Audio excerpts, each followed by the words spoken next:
Imaginez un peu la situation. Vous travaillez pour une entreprise à l'étranger, mais vous avez gardé de fortes attaches en Israël. La grande question, c'est où est-ce qu'on paie ses impôts? Eh bien, avec le système fiscal israélien, la réponse n'est pas toujours celle qu'on imagine. En fait, tout tourne autour d'un seul mot, un seul concept, la résidence. Allez, on va décortiquer ça ensemble. C'est vraiment le casse-tête pour beaucoup de professionnels aujourd'hui, pas vrai? On paye là où on travaille, dans son pays d'origine, peut-être même dans les deux. Pour y voir un peu plus clair, on va se servir du système fiscal israélien comme d'une sorte de loupe pour bien comprendre les règles du jeu. Bon, alors, allons droit au but. Il y a un principe, une règle fondamentale, qui change vraiment toute la perspective. Et la voici.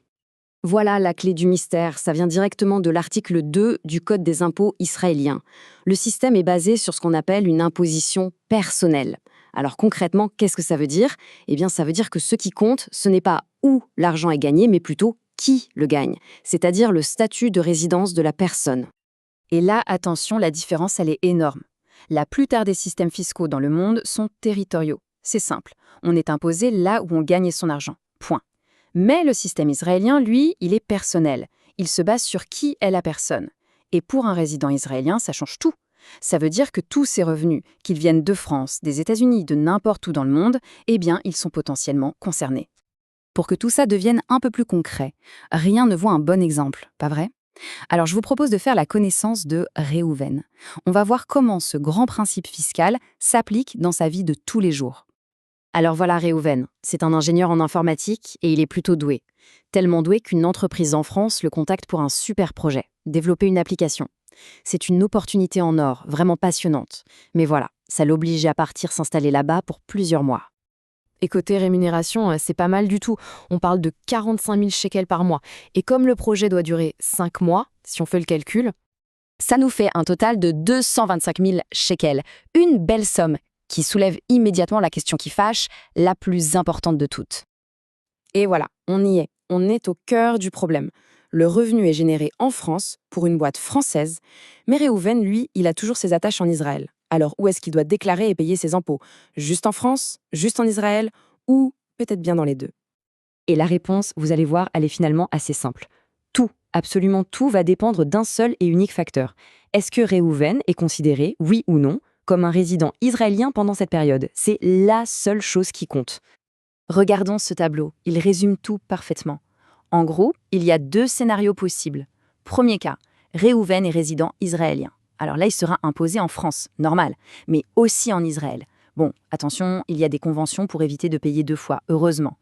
Deuxième cas, il n'est pas résident israélien.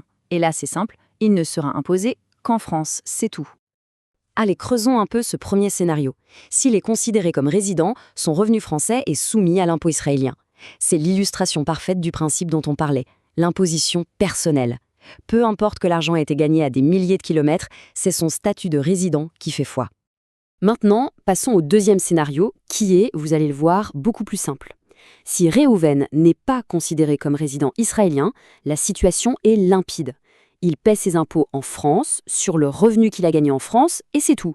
Il peut ensuite ramener son argent en Israël en toute légalité, sans avoir à repayer d'impôts dessus.